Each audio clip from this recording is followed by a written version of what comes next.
Oui, ça marche. Bonsoir à tous et à toutes. Merci bien d'être là, toujours fidèles du presse-papier. Merci pour votre soutien.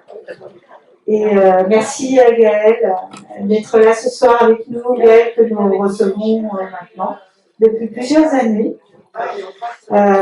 Et puis voilà, donc on a du monde ce soir, parce que les gens vous connaissent ici, ils en ont lu.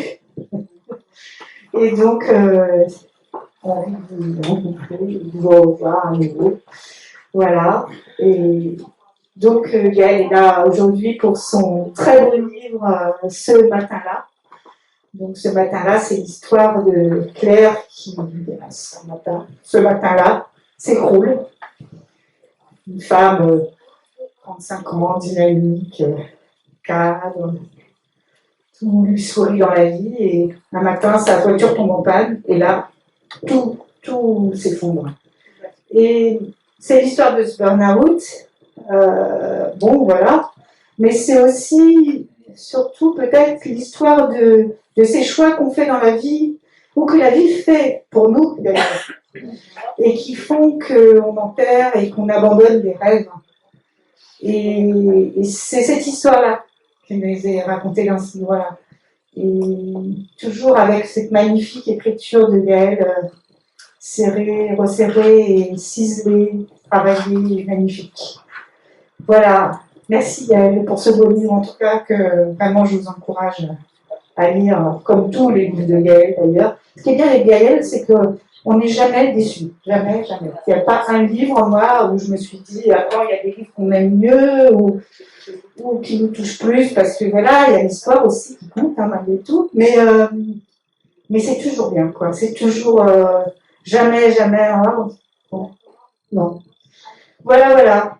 Je voulais dire un petit mot aussi et dédier cette soirée à une fidèle de nos fidèles qui nous a quittés, qui est décédée cette semaine, Arlette Blackman. Voilà, et donc c'est quelqu'un qu'on aimait beaucoup. Nicolas aimait beaucoup aussi. Et on est très triste, voilà. Et donc on veut lui dédier cette soirée. Voilà. Et puis j'ai fini juste pour vous rappeler que le 29, nous enchaînons les rencontres.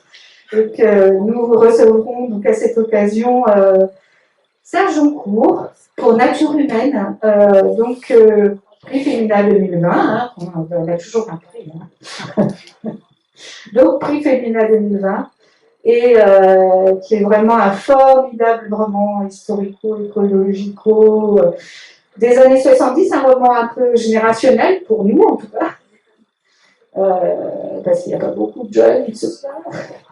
Mais en tout cas, un roman qui résonne vraiment aujourd'hui parce qu'il soulève des problématiques qui, malheureusement, sont toujours, voire même beaucoup plus d'actualité.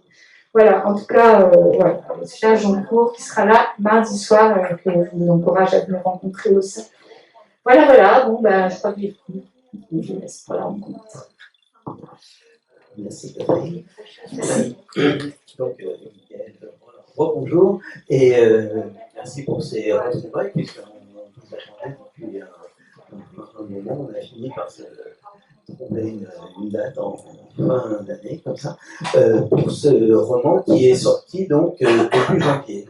Et c'est un roman qui a déjà fait, quand même, on peut dire, un beau parcours, hein, qui rencontre un beau succès. Je ne sais pas si votre modestie peut le dire.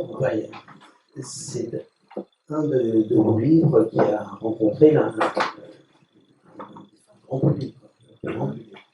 Et c'est un livre qui, en même temps, est à la fois fidèle à ce que vous faites d'habitude, mais qui est un livre vraiment très original aussi.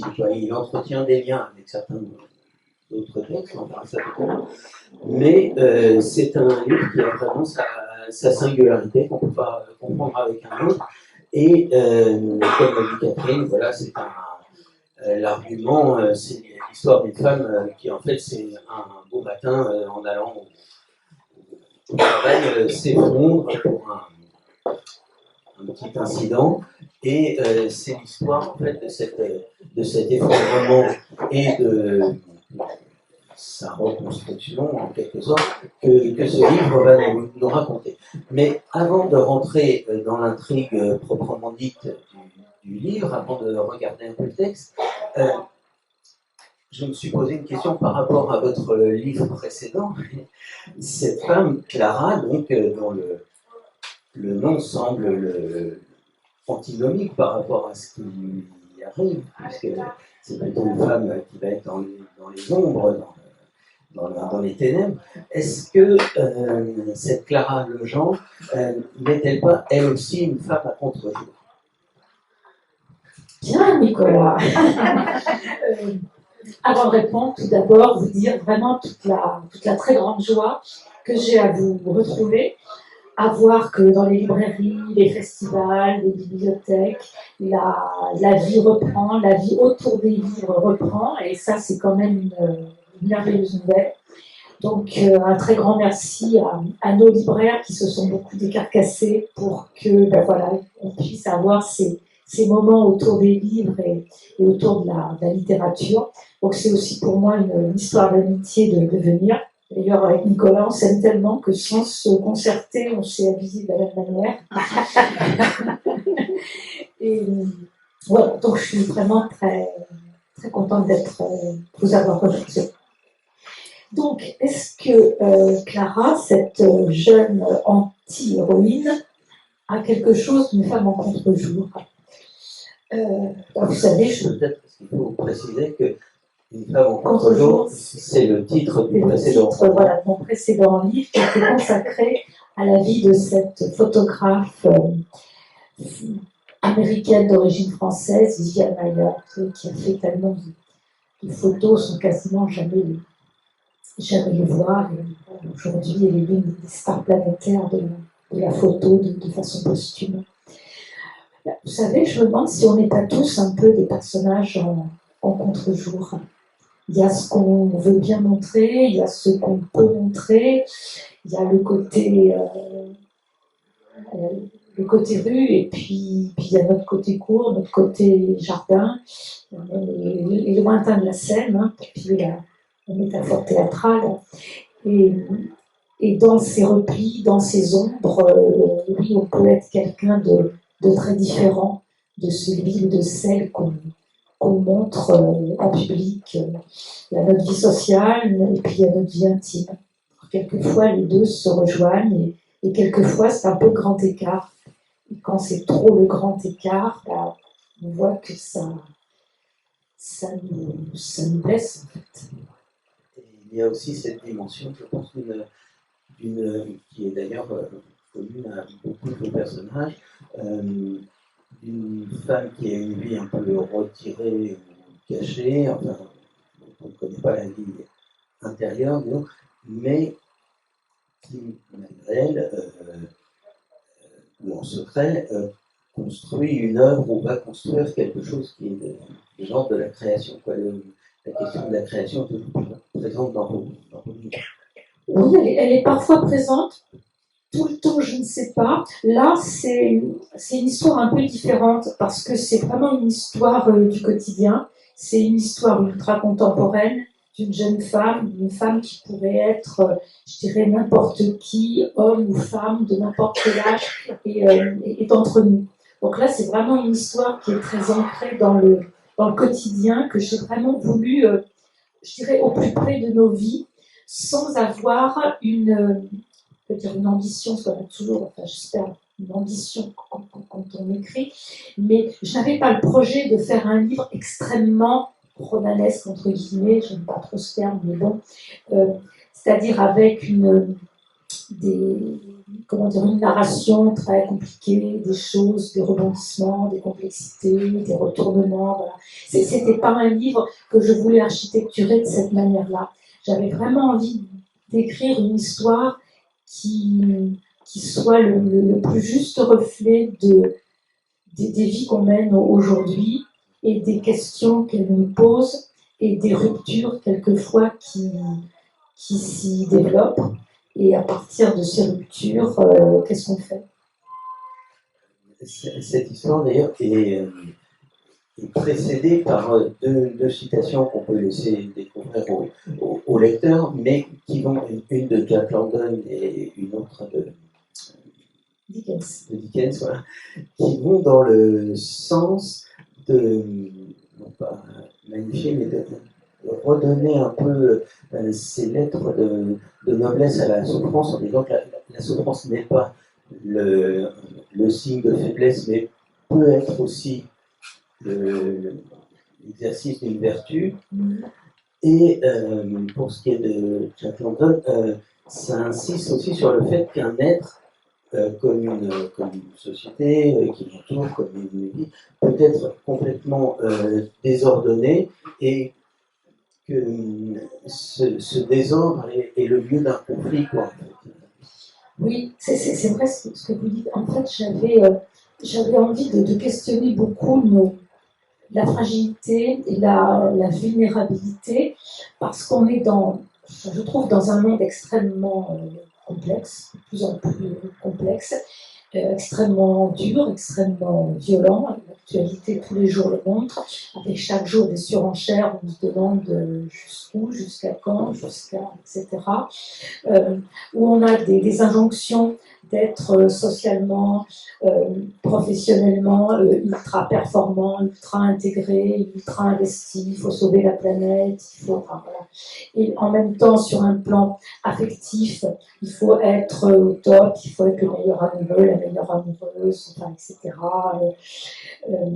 Sur un plan familial aussi, il faut être la super mère qui va permettre à ses enfants de développer tout ce qu'ils peuvent. Donc je trouve qu'on est quand même dans des réseaux d'injonctions extrêmement forts. Puis en plus, il faut rester belle, mince, glamabisée, maquillée, enfin, toujours au top.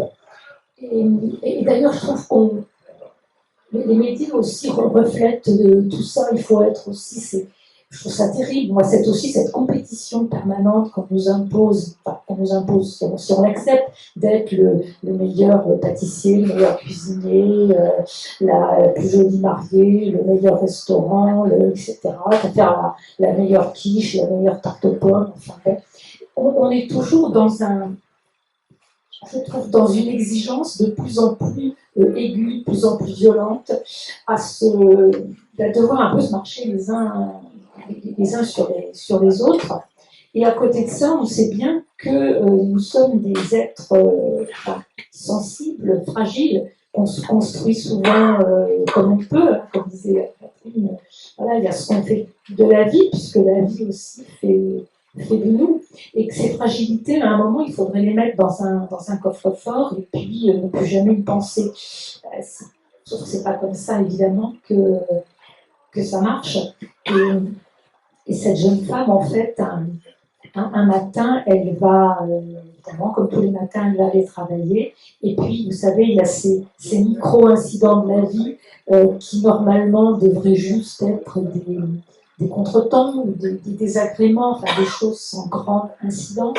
Et là, ça va devenir un Himalaya, ça va être un cataclysme, un gouffre dans lequel elle va se noyer.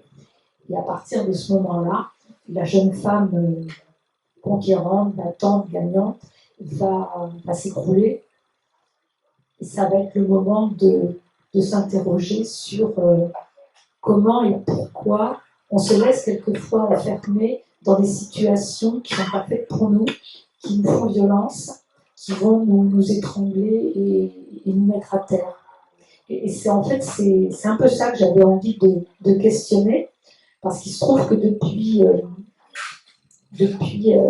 quelques années, j'ai été confrontée dans des cercles très, très proches à des personnes comme ça qui se sont écroulées. Et puis ça m'a aussi renvoyé à des périodes de ma vie où j'ai frôlé ces états-là. Et c'est ça la question. Comment est-ce qu'on se laisse enfermer dans des choses qui nous brutalisent autant? Oui, effectivement. Alors, comme peux comprendre à travers ce que vous venez de dire. Le texte n'est pas vraiment dans l'analyse, c'est plutôt la description de ce qu'il fait, et en sens, par sa structure même, parce qu'il y a 4 grandes parties, mais qui sont des petits chapitres, qui sont presque des fragments en quelque sorte. Mais avant de s'intéresser à cette histoire proprement dit, il y a sur votre livre, on commence par une sorte de prologue qui va raconter quelque chose qu'on ne va pas dire mais qui va avoir des conséquences 12 ans plus tard sur le reste du récit. Oui. Par contre, ce qu'on peut faire, c'est lire peut-être le tout début, si vous voulez, la soirée, la soirée où ils regardent un film ensemble. Donc c'est ce qui se passe. Oui, parce que finalement, je me dis que souvent dans nos vies, on se rend compte qu'on porte des dettes familiales, des dettes morales, des dettes affectives, des choses qu'on a prises sur notre dos, sur nos épaules, par sens quelquefois du devoir, ce qui est très respectable, et que on les porte tant qu'on peut, et à un moment, ça devient trop lourd. Et aussi, ça, on y reviendra, mais vous me suggérez que, quand il y a un séisme dans la vie, il y a des répercussions, parfois bien longtemps après. Ce sont les ondes de choc voilà, sur l'eau ou la réplique du tremblement de terre, quelquefois, qui arrive bien des années plus tard. Ce 2 juillet 2006, au soir, The End s'affiche en noir et blanc sur l'écran de la télévision, en majuscules fixes et tremblotantes, pendant que la musique du générique enveloppe la pièce d'un envol symphonique, cordes, trompettes et cavalcade. Clara passe le dimanche soir chez ses parents, une habitude. Ils dînent, regardent un film, puis elle va. Des amis classiques, des westerns parfois, les vrais, Rio Bravo et Légende d'Angie Dickinson, La charge héroïque, Le visionnaire du désert, L'homme qui tua Liberty Valance. Comme dans une flamboyante, une rassurante pureté originelle, le bien et le mal, le destin et la justice s'affrontent sans masque, sur fond de Monument Valley ou de Dessert Mojave, dans les hennissements des chevaux et le sifflement des balles. Il boit du whisky dans des verres sales et du café amer dans des caves en métal cabossé, accompagné par la mélancolie de l'harmonica autour du feu de camp. L'amour triomphe avec pudeur des flèches et des serpents à sonnette. Le héros mythique au regard lourd et aux vêtements déchirés va noyer sa mélancolie et le son d'un piano d'astringue dans les dessous volontés d'une entraîneuse de saloon aux jambes fusées, avant de reprendre la route de son errance sans fin sur les chemins poussiéreux de l'Ouest. Il est tard. La chaleur s'attarde dans le jardin. On a laissé les portes-fenêtres ouvertes. Les roses ont déjà offert une nouvelle floraison. La mère est debout. Elle s'affaire, tourne, range, nettoie, brique, lustre. Le plateau de la table basse brille de nouveau. Télécommande posée à angle droit sur les journaux de la semaine. Coussins des fauteuils retapés, regonflés, vierges de la moindre trace de corps. Clara s'apprête à se lever du canapé et à rassembler ses affaires. Son père s'est déjà retiré. Une fatigue qu'il a pris d'un coup. Il veut aller dormir maintenant. Bonne nuit, ma chérie. Rentre bien. Ne tarde pas. À dimanche prochain. Alors, ce début qui paraît anodin, moi, je trouve qu'il nous donne beaucoup de pistes pour la suite. D'abord parce que le premier mot du livre, c'est « the end ». C'est rare qu'un livre commence par le mot « fin ». Et parce que c'est la fin d'un film, et c'est la fin d'un film, en plus, en noir et blanc, c'est-à-dire où tout est... les bons, les méchants, où les choses sont tout à fait tranchées. Et est-ce que cette fin du film aussi, c'est pas la fin d'autre chose, puisque évidemment, après, dans sa vie, plus rien ne sera en noir et blanc, ça sera plutôt le gris, le rouge. Oui, on peut le voir comme ça. Ce qui est assez amusant, c'est que, très sincèrement, au moment où j'ai écrit ça, je n'avais pas toute cette complexité qu'on peut lire en tête. Voilà. J'avais juste envie de faire ce clin d'œil, voilà, d'ouvrir le, vous savez, la dernière page, l'arrêt sur l'écran, vous avez ces films et ces musiques de western très symphoniques, et puis les lettres blanches qui tremblent un petit peu au moment où les choses s'arrêtent. C'est cette image-là que j'avais. Et en effet, à la lecture du livre, ça peut en effet s'interpréter de manière plus métaphorique, en disant. En tout cas, il y a une phrase importante dans la suite là, qu'on n'a pas lue, mais je la donne quand même, c'est par rapport à l'événement qui se passe, elle dit la bombe à fragmentation a éclaté. C'est-à-dire quelque chose qui aura beaucoup de conséquences par la suite. On en a parlé un peu tout à l'heure, c'est un style. Est-ce qu'on peut parler de style qui s'attache aux symptômes plutôt qu'à l'analyse, c'est-à-dire on voit vous en parliez tout à l'heure par exemple, j'ai pensé à ça il y a 2 jours parce qu'ils ont passé à la télé le film La Discrète, vous savez. Et dans La Discrète, à la fin, il y a une scène qui aurait pu être dans le livre, c'est qu'on voit le personnage joué par Judith Henry, quand elle découvre qu'elle a été trahie finalement, elle se promène dans la campagne toute seule, et puis à un moment elle doit pousser une barrière en bois pour passer dans le champ d'à côté, un truc comme ça. On voit que c'est une barrière qui n'est pas très solide, et la barrière ne veut pas s'ouvrir, elle résiste un peu, et à ce moment-là, elle s'écroule, elle fond en larmes. C'est exactement ce qui arrive à votre... Les micro-incidents qui devraient rester des micro-incidents prennent quelquefois des proportions dramatiques. Oui. Et est-ce qu'on peut dire aussi que c'est le corps qui se manifeste, et le corps qui manifeste qu'il est désaccordé, Oui, et c'est ça qui m'a beaucoup frappé dans ces situations que j'ai rencontrées autour de moi, ou que j'ai pu aussi vivre il y a déjà un certain temps, c'est qu'à un moment, le corps reprend le pouvoir sur le cerveau, sur le mental. On a un cerveau qui dit ça ira mieux demain, on serre un peu les dents et ça va aller comme ça.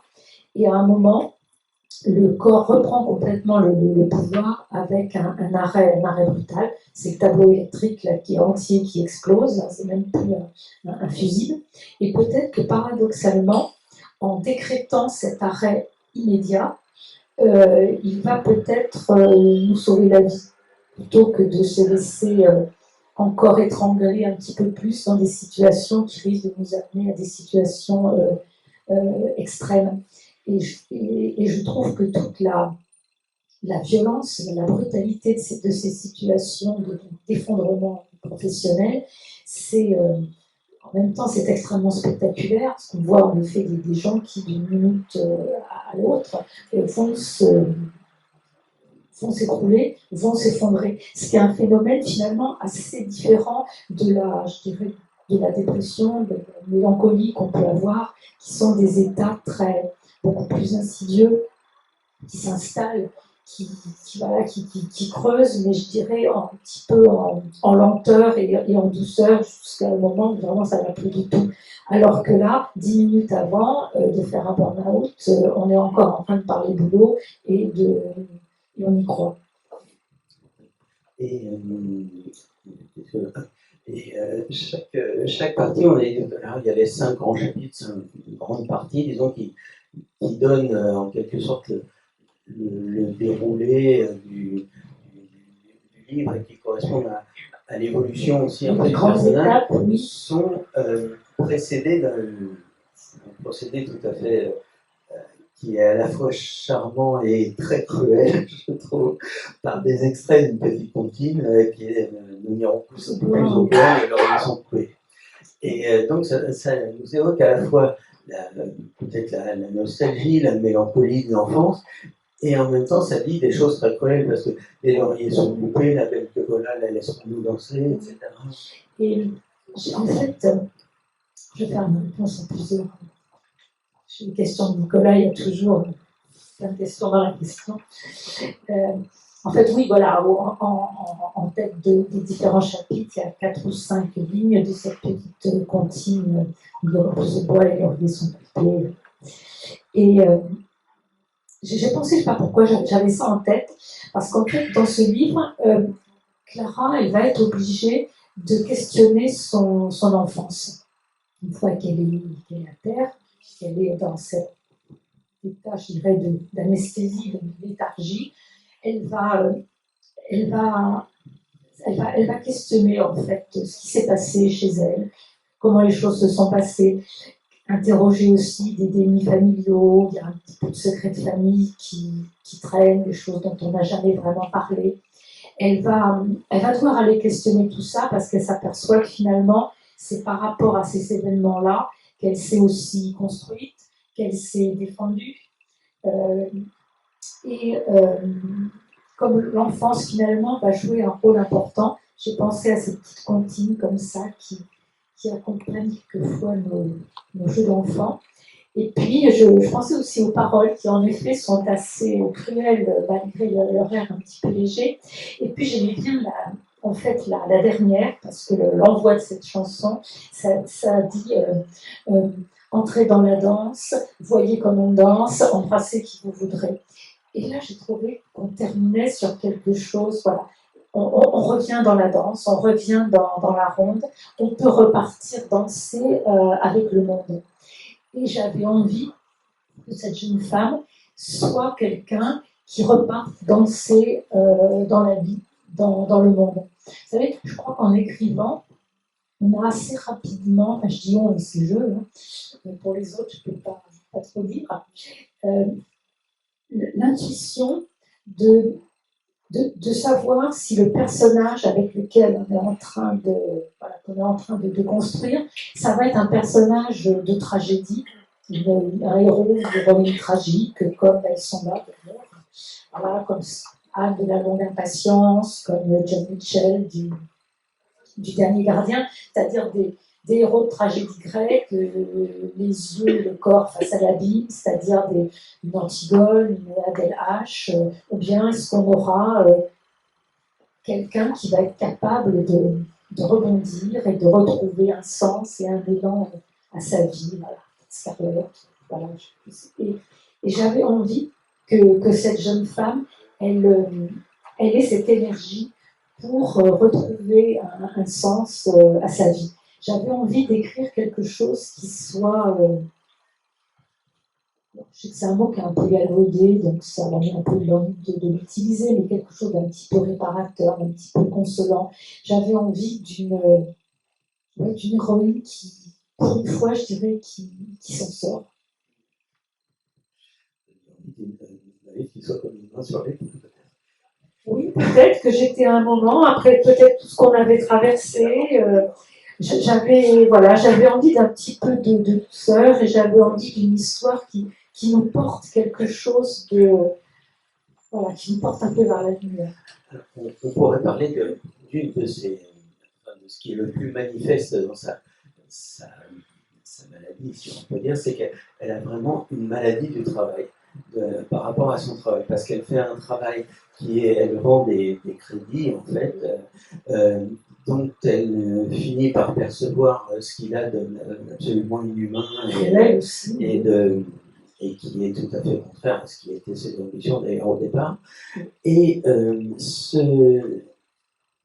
finalement, c'est alors vous parlez à plusieurs reprises dans le livre. D'abord, est-ce qu'on peut dire que finalement, c'est un travail d'usurier et que c'est peut-être ça qui l'a usée.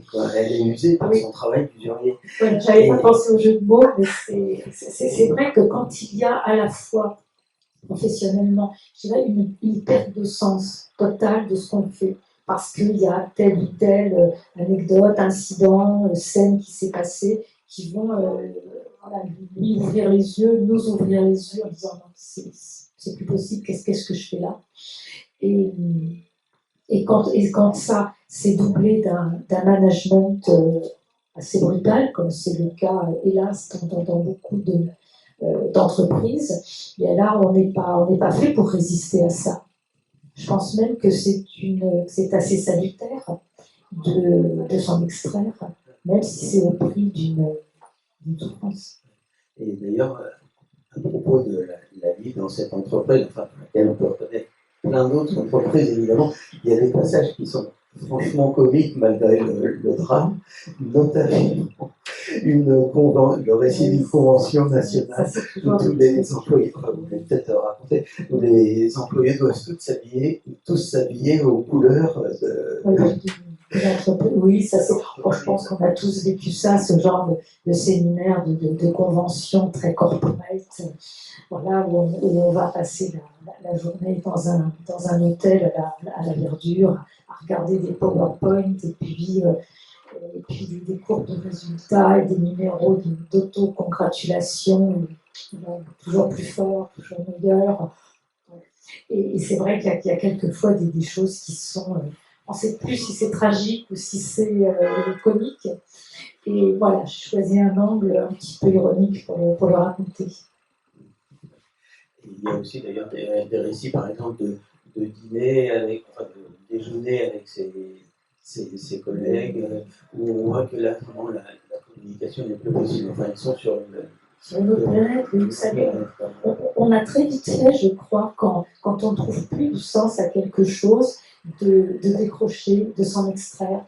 Et je pense que c'est très difficile voilà, une fois qu'on a pris conscience que ça n'a plus de sens, de raccrocher. Alors, je disais tout à l'heure qu'elle se sentait un peu le corps désaccordé, et vous avez parlé aussi de cette comptine, etc.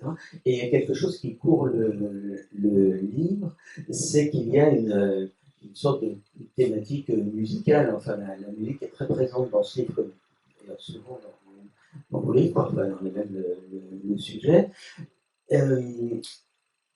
D'abord, on peut dire, je ne sais plus quel personnage le dit à son propos, qu'elle-même est désaccordée, elle a perdu en quelque sorte la chanson de sa vie. Enfin, sa vie ne chante plus, elle déchante, si je puis dire. Et tout ce qu'elle voit, tout ce qu'elle perçoit lui paraît inaudible. Et tout ce qu'on lui dit est inaudible. Et il me semble qu'il y a un personnage qui est vraiment l'illustration de ça, c'est le personnage de son petit ami, qui lui dit absolument tout ce qu'il ne faut pas dire en adéquation. C'est-à-dire les choses du genre secoue-toi, fais un effort, change-toi les idées, etc. Et il dit d'ailleurs quelques pages plus loin à son propos, il vit du côté du limpide, de la clarté. Alors là, peut-être la clarté, surtout pas du côté des ombres. Or, une question à ce propos tout à l'heure, il est peut-être.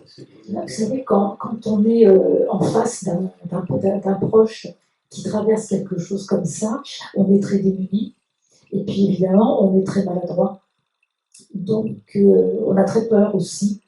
Donc, on n'a pas forcément les bonnes attitudes, les bons gestes, les bons mots, les bons raisonnements. On essaie encore de raisonner quelque chose alors qu'il n'y a plus rien à raisonner. Et c'est vrai qu'on est souvent dans les injonctions maladroites, à la fois, je dirais, bien intentionnées, bienveillantes, mais finalement terriblement contre-productives. Et cet amoureux, il va être... en fait, il a peur d'être aspiré dans cette spirale et de tomber avec elle. Pour ce qui est de la musique, il y aura pour continuer de filer un peu cette idée, il y aura plus loin dans le livre les retrouvailles avec une amie d'enfance qui est à la campagne, qu'elle va visiter, enfin, et qui, elle, au contraire, qui s'appelle Cécile, la sainte patronne des musiciens, comme on sait, et qui, elle, je me demande si elle n'est pas son diapason, quoi, si c'est pas grâce à Cécile qu'elle va se réaccorder. Nicolas est un lecteur exceptionnel. Oui, c'est vrai, c'est très. Non, je plaisante, mais pas du tout, en fait. C'est vrai qu'il y a quelquefois des gens comme ça dans nos vies qui ont cette capacité à nous. C'est ça, à nous faire nous réaccorder avec nous-mêmes, c'est un petit peu ce diapason qu'on frappe et qui nous donne la note juste, parce qu'ils vont peut-être être capables déjà de nous entendre, non seulement de nous écouter, mais de nous entendre vraiment, sans rien exiger, et peut-être d'avoir quelquefois, même involontairement, le mot qu'on attend, voilà, le mot qui nous manque et le mot qui va peut-être nous sauver la vie, entre guillemets, du moins nous permettre de peut-être d'ouvrir une porte qui nous semblait fermée. Donc j'aime beaucoup cette image du diapason, je la trouve vraiment très juste. Et, avant de poursuivre peut-être sur le second mouvement, disons, de ce livre où elle va commencer à faire des petits gestes, etc., pour revivre un peu, pour en sortir. Peut-être est-ce qu'on pourrait lire ce petit passage-là, vous voyez, par exemple, qui me semble, d'abord, qui est très beau et qui ensuite me semble très bien décrire l'état dans lequel elle passe du temps devant des séries dont elle avale les épisodes les uns derrière les autres. Des histoires de FBI, de CIA, d'unités spéciales et de traders, sans se souvenir l'instant d'après de quoi il est question. Parfois, elle s'endort sur son canapé, se réveille quand elle a froid, un frisson qui s'attarde sur tout le corps. Elle attrape le plaid à portée de main et se rendort. Entre deux réveils en sursaut, le t-shirt trempé de sueur, en se demandant où elle se trouve, en attrapant son téléphone pour vérifier que tout vit sur Terre ne s'est pas arrêté. Elle rêve d'oubli, seulement d'oubli. Creuser un terrier pour s'y réfugier, que les bruits du monde n'y parviennent pas, surtout pas, et qu'elle n'ait pas à parler, parce que chaque mot prononcé lui demande un effort impossible. C'est soulever des poids, des rochers, des montagnes. C'est bien trop lourd pour elle. Elle a tenté de lire. Il y a les livres qu'une amie lui offre ou lui prête de temps à autre. Ils sont là, sur la table basse, avec tous les mondes qu'il recèle, toutes les histoires qui y vibrent, toutes les vies qui s'y bousculent. Elle voudrait, mais elle n'y arrive pas. Son regard bute sur les pages et les lignes se mêlent, s'en mêlent, dansent entre elles et se brouillent. Plus tard. Oh, plus tard. Je viendrai pour Noël, maman, mais là, je ne peux pas. Mais ça va, ne vous inquiétez pas. S'il te plaît, n'en parle pas à Christophe ni à sa femme. Promis, j'appelle. Papa, comment ça va? Embrasse-le fort pour moi. Clara repose le téléphone, honteuse. Honteuse de ses mensonges, de ses esquives, de ses pauvres pirouettes.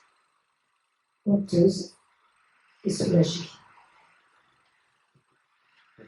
Très beau passage, et qui nous introduit aussi dans la conversation en tout cas, au personnage de Christophe qui est son frère et qui va nous ramener à l'enfance, parce que s'il y a un thème qui est très important aussi dans ce livre, c'est celui de l'enfance. J'ai noté vous connaissez cette expression, l'odeur de l'enfance. Et l'enfance, on peut dire que pour Clara, c'est à la fois son poison et son remède dans le livre. Son poison parce que les souvenirs remontent et lui éclatent un peu à la tête à l'occasion de cette dépression, de ce burn-out.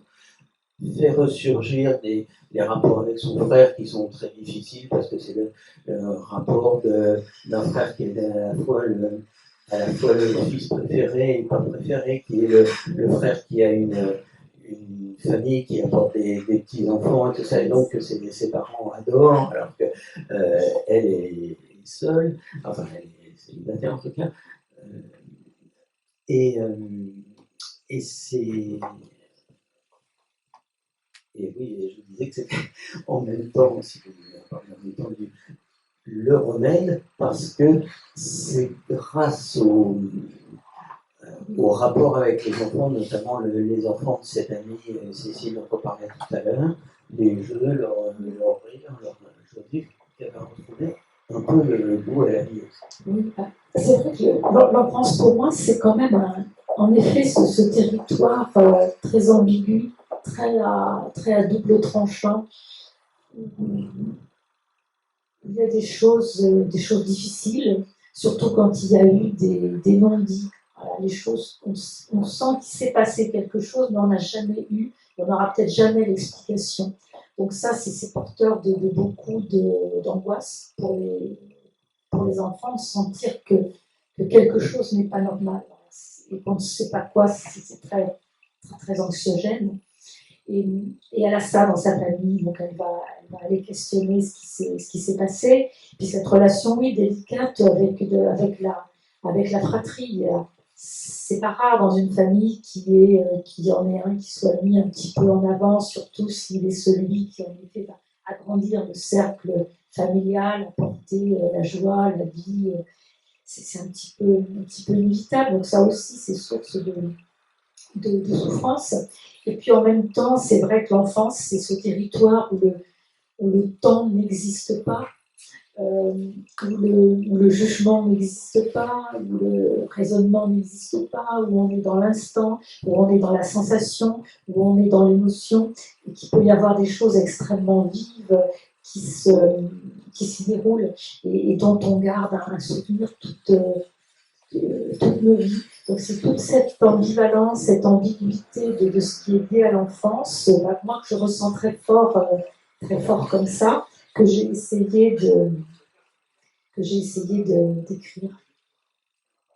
Et elle le ressent d'autant plus fortement, comme on l'a dit tout à l'heure, qu'elle-même n'a pas d'enfant, mais même elle s'est séparée de son petit ami, et enfin, je vois pour ma part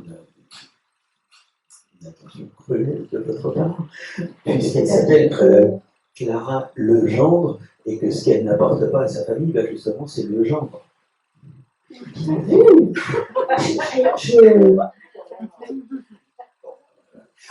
Exact. J'avais pas pensé à ça. C'est la consigne. Non, mais complètement. Oui, vous savez, quand on choisit des noms de personnages, on choisit un prénom pour un univers, pour une sonorité. C'est très fort, hein, l'identité d'un nom. Ça peut être très connoté socialement, sociologiquement, ça peut être très connoté sur le plan de la génération. Avec des prénoms, on sait quel âge on a, quoi. C'est aussi socialement des marqueurs très, très, très forts. Donc, voilà, moi je voulais un prénom qui soit, je dirais, un petit peu transgénérationnel, trans-sociétal, qui soit un petit peu, je dirais, pas universel, mais voilà, dans lequel on puisse peut-être chacun se projeter, qui ne soit pas marqué de cette manière-là. Puis après, le nom de famille, oui, je cherchais un nom qui soit un nom simple, pareil, qui n'ait pas une connotation extrêmement forte. Je dirais un petit peu un nom de monsieur, madame, de tout le monde. Donc il y a un moment, on est là avec l'annuaire, où on voit dérouler des noms sur des mails, voilà, et puis on se dit, tiens, ce nom, il sonne pas mal avec ce prénom. Puis voilà, on le teste, quelquefois on change, et puis on se dit, non, là, ça sonne pas mal, ça rentre dans l'histoire, et puis on fait avec. Mais l'inconscient est toujours là, donc c'est toujours assez amusant. Et enfin, parce qu'on disait tout à l'heure, il y avait l'expression l'odeur de l'enfance. En fait, l'odeur de l'enfance, c'est l'odeur du chlore, parce qu'elle fait beaucoup de piscine, beaucoup de natation quand elle était enfant. Et il y a aussi cet élément aquatique qui est très présent dans le livre, et notamment, bon, il y a toutes ces histoires de piscine avec les enfants, etc. Et ça lui rappelle aussi autre chose, un moment où elle était au bord de la mer avec son père, qui lui montrait comment jouer avec un cerf-volant. Or, à ce moment-là, on sait qu'il y a un secret de famille avec la mère de Clara qui, à un certain moment, a disparu, et son père donc s'occupait des enfants, jouait avec sa fille, et vous dites qu'il essayait de ramener le cerf-volant le plus délicatement possible, donc à côté de la mer, ils sont sur la plage, dans les deux sens, la mer, et qu'il essayait surtout de ne pas rompre le fil.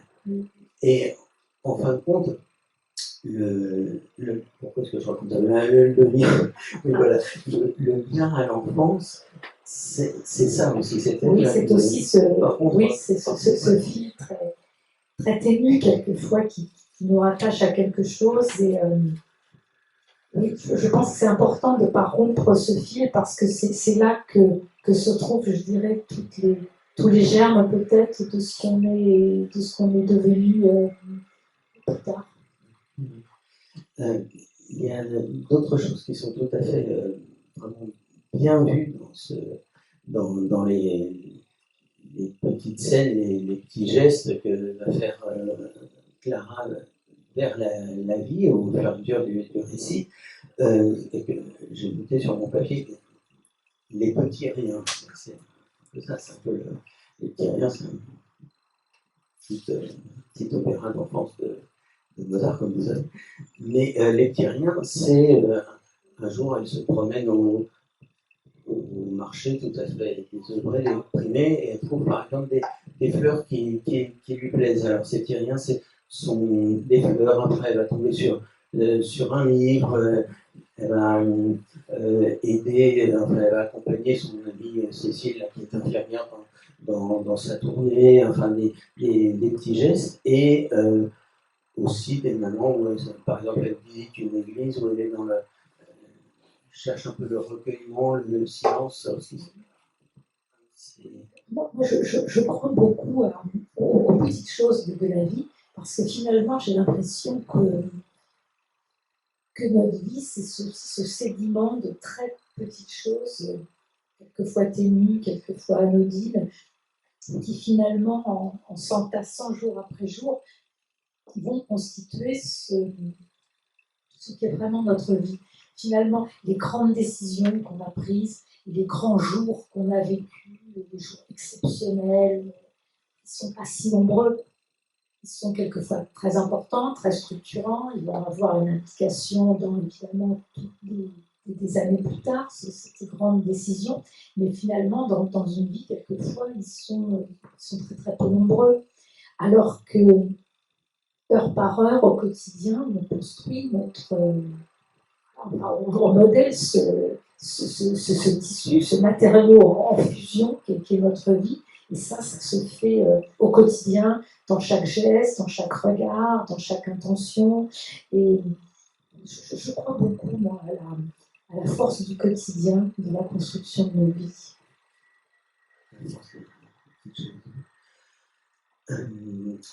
Est-ce qu'on peut parler peut-être pour terminer des derniers grands thèmes du livre, je pense, c'est le langage et la thérapie par le langage, si je puis dire, parce qu'au départ, elle va avoir un premier psy, une première avec laquelle ça ne marche pas du tout, la communication ne passe pas du tout. Elle ira en voir ensuite un second, d'ailleurs, qui lui dit, enfin, elle dit qu'elle parle comme ça, sans ordre, enfin, comme ça lui vient, et une phrase qui est très juste, se laisser guider par sa parole comme une boussole qui se réajuste à chaque phrase. Une boussole qui se réajuste à chaque phrase. Moi, je crois que c'est un petit peu ça le but de l'exercice thérapeutique de la parole, c'est que justement chaque parole en amène une autre, et c'est ce flux de langage qui, de phrase en phrase, va permettre de s'ajuster et d'arriver à quelque chose qu'il faut qu'on sorte. Et ce rapport au langage se manifeste dans d'autres événements aussi. Par exemple, sur une aire d'autoroute, elle croise un homme qui lit un livre de Jack London, La piste des soleils, et elle voit ce titre la fascine. Oui, il est fascinant. Je pense que n'importe quel auteur aurait voulu trouver ce titre qui est tellement porteur, tellement métaphorique. Donc oui, ça fait partie des petits jalons, des signes comme ça qu'on trouve, si on sait les repérer, chaque jour on a comme ça des clins d'œil, des jalons qui nous tendent les bras.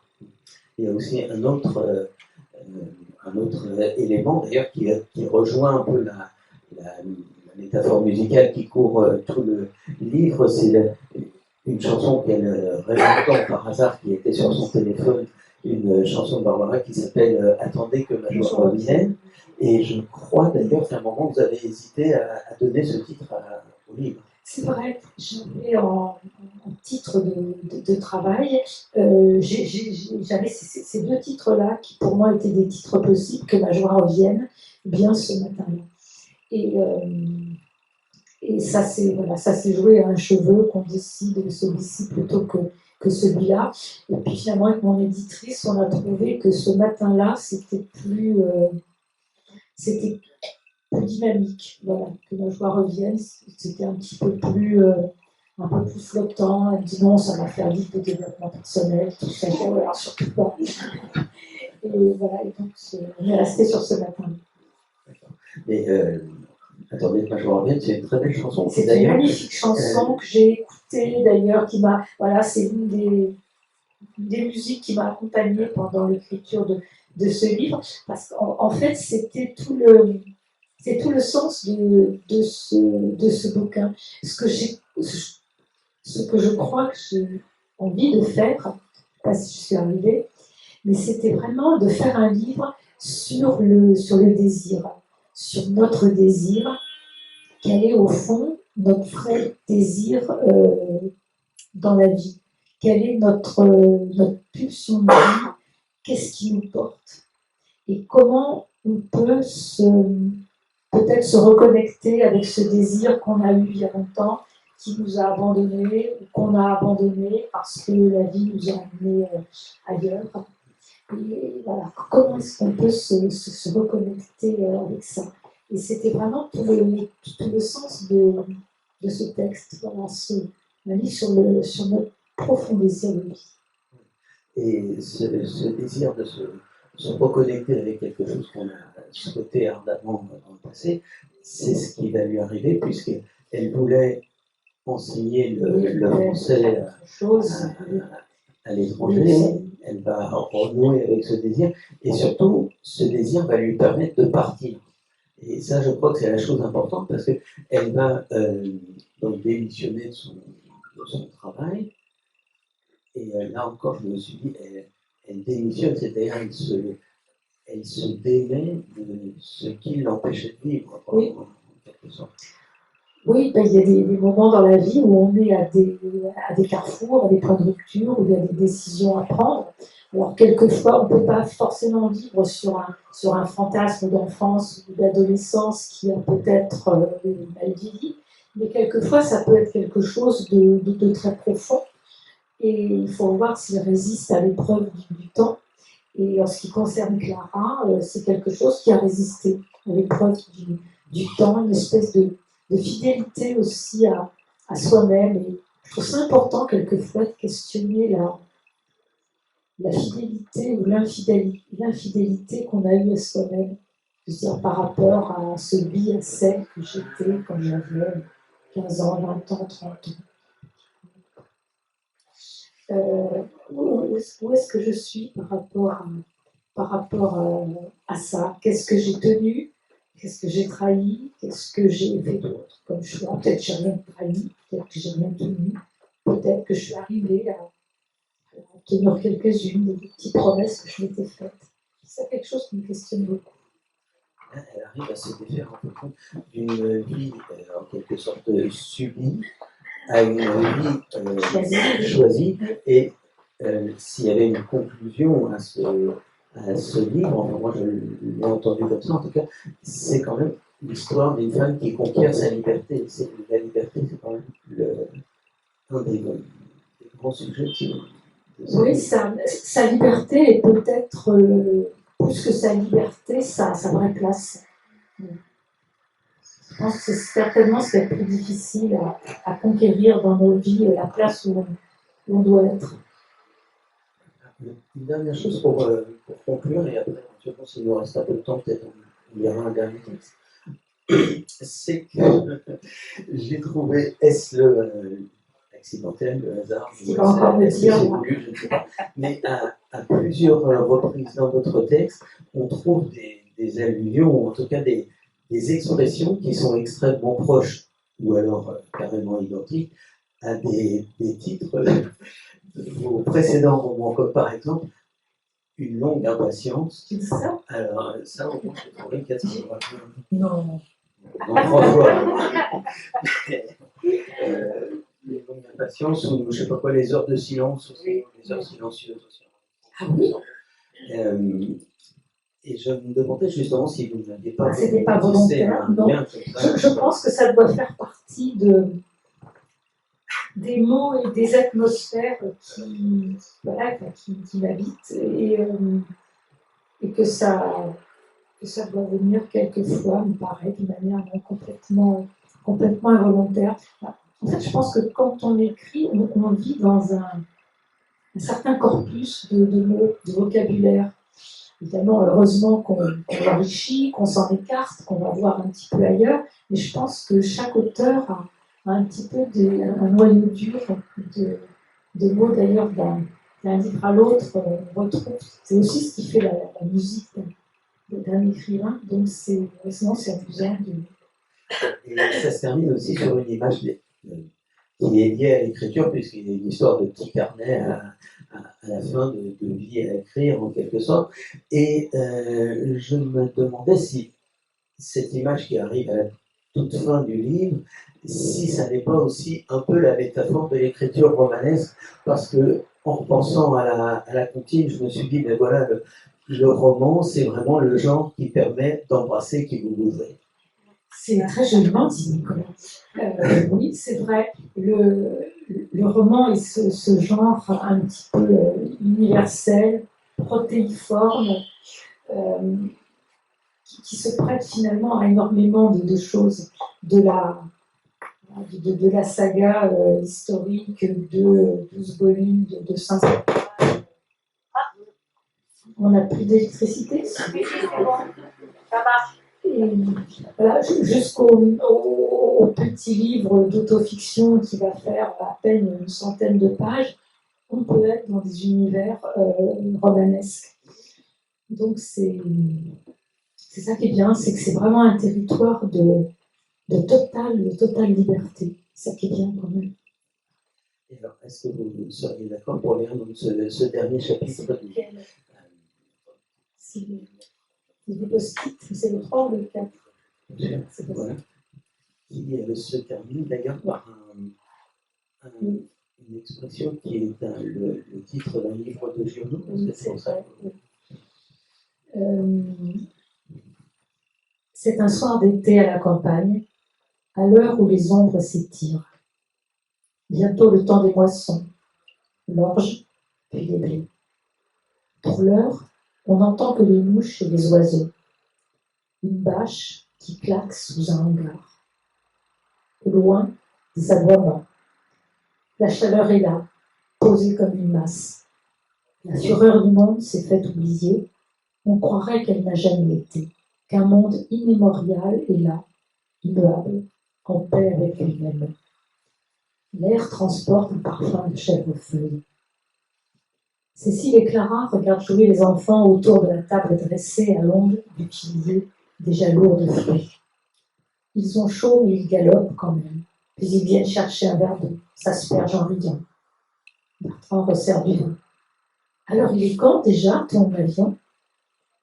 C'est un monde ancien, éternel, qui s'étend devant eux, celui des repas qui célèbrent la joie après la peine. C'est le monde de la chanson des blés d'or. C'est celui des générations qui ont travaillé cette terre et qui l'ont aimée. Ici, dans le doré du soir qui s'avance, Clara se sent chez elle. Elle s'y abandonne dans une respiration profonde, lente. Sa peau dans l'heure du soir. Elle regarde autour d'elle ce monde porté disparu. Et soudain, il est là, le chant du monde.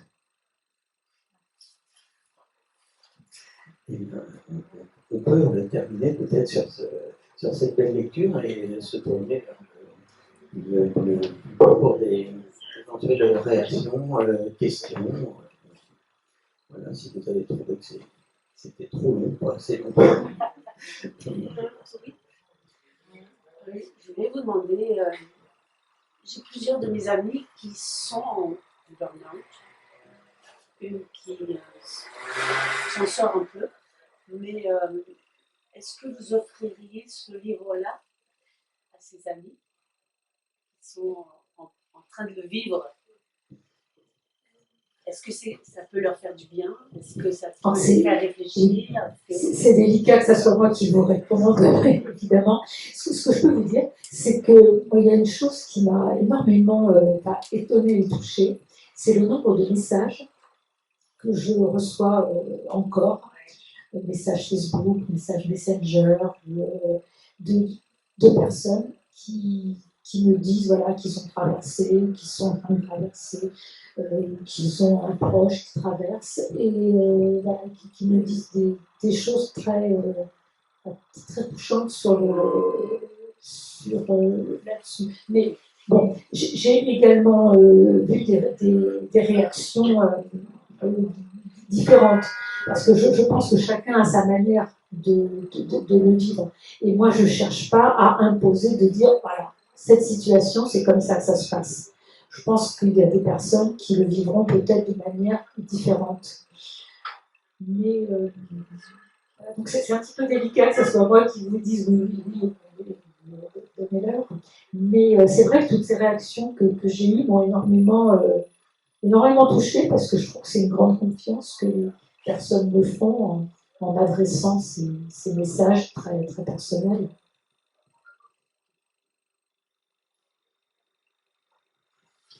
On a tout dit.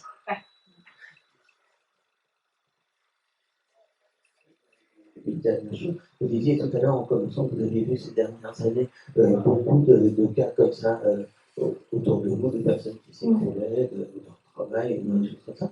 Et à quoi est-ce que vous l'attribuez? C'est à un moment nos fragilités, nos vulnérabilités, notre sensibilité qui prend le dessus par rapport, je dirais, au masque social et qu'on s'impose, aux obligations qu'on a. Et c'est toujours très, très bouleversant de voir notre personnalité profonde qui cherche tout simplement à vivre et à être en accord avec soi-même. Ce que je vois là, c'est peut-être parce que le monde, et particulièrement le monde du travail, devient plus dur. Oui, le monde du travail est extrêmement dur. Ça, je crois qu'on à le vivre et à s'en rendre compte, bien sûr. Excusez-moi, je crois que je crois que vous avez donné l'explication au début, c'est-à-dire que peut-être encore plus pour les femmes, les injonctions sont tellement nombreuses. Les jeunes femmes veulent être parfaites. Et donc, en fait, je crois que le burn-out, c'est quand on a trop tiré sur la corde. Enfin, même le mot anglais dit presque ça, quoi. Les gens qui veulent tenir, qui sont exigeants avec eux-mêmes, etc. Et c'est ce qui explique qu'on est tellement démunis, parce que nous, ces gens-là, on les aime, même s'ils ne sont pas parfaits, ou parce qu'ils ne sont pas parfaits. C'est terrible, cette injonction sur les jeunes. Et moi, si j'avais une question à vous poser, je dirais, parce que vous avez aussi parlé du travail de parole, c'est est-ce que vous ne croyez pas que la grande vertu du vieillissement, la maturation, c'est qu'on peut se donner les moyens de faire ce que vous avez fait à la de prendre un petit peu de recul, un petit peu de chercher ce qui est important. De temps, oui. Mais c'est vrai que quand on a entre, je dirais, 25, 35 ans, qu'on a tout approuvé, qu'on sait que si on veut faire sa place, eh bien, il ne faut rien lâcher, parce que, voilà, on ne repasse pas forcément les plats, qu'on a réussi à avoir un bon job dans une entreprise, qu'on ne peut pas se permettre d'être faible, d'être fragile, donc on serre les dents et on avance. Voilà. Quelquefois on y arrive et quelquefois on est submergé parce que c'est trop violent pour nous, ou ça ne correspond pas à ce qu'on veut vraiment, dans la vie. Quelquefois on se projette sur des images. Il y a ce roman de Simone de Beauvoir qui s'appelait Les belles images. Voilà, toutes ces projections de magazines toutes ces obligations, ces injonctions en fait qu'on incorpore, qu'on prend sur soi en se disant bah oui, il faut être comme ça, alors que finalement, peut-être pas forcément quoi. Vive la retraite. Par rapport à la question que vous avez posée, moi je trouve que ce livre il va vers la lumière, quelque part. Alors, Nicolas, tu soulignais le mot The End et puis l'importance du dimanche soir, quand même. C'est pas un hasard, parce que le dimanche, plus le dimanche soir, quand même, enfin, je veux dire, je trouve qu'on annonce quelque chose de très très simple, voilà. Et puis, moi, il y a des images qui m'ont. Je disais ça par rapport au fait de recevoir un livre comme celui-ci, quand on a pu traverser ou traverser. Il y a l'image des maîtres linéaires dans les magasins, le maître linéaire de produits laitiers. J'ai trouvé ça extraordinaire, ça a fait un écho fou parce que je me suis dit, c'est vraiment une image qui moi me désespère, mais avec une puissance incroyable. Et ce que je trouve qui peut être pas forcément destructeur dans le fait de recevoir ce livre quand on traverse ça, c'est de se dire, ah bon, ça lui fait aussi cet effet-là. Enfin, je veux dire, c'est ce sentiment qu'on peut partager. Ah bah oui, parce que c'est complètement idiot cette histoire de maître linéaire. Mais quand j'ai lu, je me suis dit, mais c'est le désespoir. Enfin, je veux dire, moi j'ai vu des moments où ils peuvent aller bien et devant être Ah oui, pas ici, là, pas devant les livres, mais devant l'immensité, la consommation. Quand il y a 30 mètres de yaourt, moi j'avoue que j'ai envie de partir en courant. Est-ce qu'on a besoin d'autant d'abondance dans nos vies pour être heureux?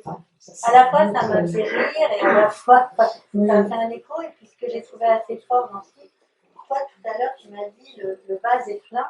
Et je crois que le moment où le vase est plein, on ne sait pas. C'est justement ce moment où ça bascule et où après, on se rend compte qu'il y a beaucoup de choses dans le vase. Et on ne sait pas forcément lesquelles. Et ce moment-là, en fait, il est trop plein, mais on le remplit de tout ce dont on a conscience qu'il va. Voilà, moi, je trouve que ce livre puisqu'il se termine. Oui, j'ai vu quelque chose qui aille vers la lumière. Il y a quelque chose qui, pour moi, est assez rassurant. Je suis assez contente pour ce personnage que vous avez nommé non pas avec un pseudo-mot, mais avec un. Voilà, ça aurait pu être Carré, ça aurait pu être Legendre, c'est Legendre, mais je te remercie d'avoir souligné ça, parce que moi, je n'ai pas fait gaffe du tout. C'est quand même assez génial, parce que c'est quand même pas. Voilà, j'aurais pu prendre un mot, tout ça, il y a des tas de mots qui sont des pseudo-mots, qui n'existent pas. En tout cas, je trouve qu'il y a de l'ouverture et qu'il y a autant de béance que de choses extrêmement pleines, que de choses. Il faut faire du vide. Je trouve qu'il y a des beaux passages, évidemment, quand on va voir cette année. Il y a des passages simples.